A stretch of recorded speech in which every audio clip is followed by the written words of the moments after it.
Dans la Bible, le récit de la Pentecôte s'inscrit dans plusieurs trames narratives. Il y a notamment celle qui remonte au récit de Babel dans la Genèse. À Babel, la folie totalitaire des humains est déjouée par le don de la diversité linguistique et culturelle. Le récit de Babel nous enseigne précisément que l'altérité est le lieu où l'humain a vocation à appréhender son humanité. Or, à Pentecôte, le don de l'Esprit a précisément pour effet d'abattre les cloisons et les barrières linguistiques et culturelles. Les disciples se comprennent et la portée du message de l'œuvre de réconciliation du Christ en devient universelle.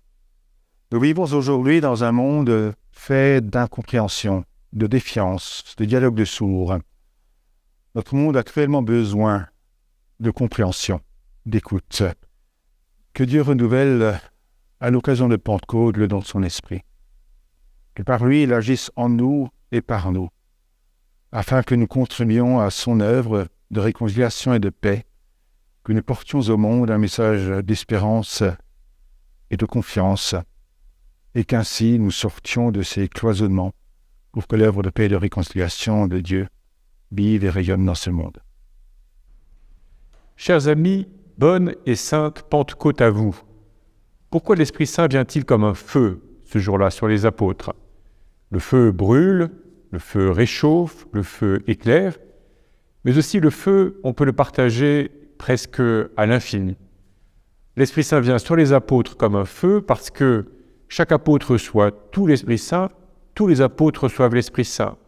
Et nous aussi, dans le baptême et la confirmation, nous avons reçu l'Esprit Saint, mais l'Esprit Saint est fait pour que nous le partagions, pour que nous en vivions en le partageant.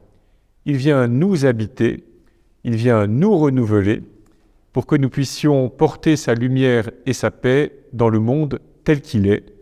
Au milieu de ce monde, il vient fortifier notre liberté, pour que nous vivions avec la liberté des enfants de Dieu au milieu de ce monde.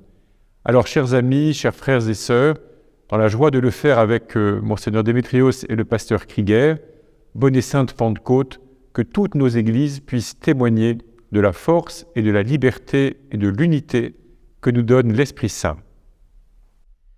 La Pentecôte est la fête de la descente du Saint-Esprit sur les apôtres. Les simples pécheurs sont devenus des pécheurs d'hommes, chantons-nous dans le tropère de la fête dans l'Église orthodoxe. Ceux qui craignaient pour eux-mêmes au moment de l'arrestation du Christ et qui, après sa mort et sa résurrection, qu'ils avaient d'ailleurs du mal à accepter, à présent n'hésitent plus à risquer leur vie pour l'annonce de la bonne nouvelle et à mourir pour la plupart comme martyrs. Ayons l'audace de suivre leur exemple et de mourir pour notre ego, qui nous éloigne de Dieu et des autres frères et sœurs. Ayons l'audace de contredire cette voix mensongère qui nous dit que le Saint-Esprit n'est plus à l'œuvre aujourd'hui. Ayons l'audace de mettre en pratique les paroles du Saint Séraphin de Sarov. Acquiert un esprit de paix et des milliers autour de toi seront sauvés. Non pas malgré, mais précisément en raison de toutes les guerres auxquelles nous faisons face.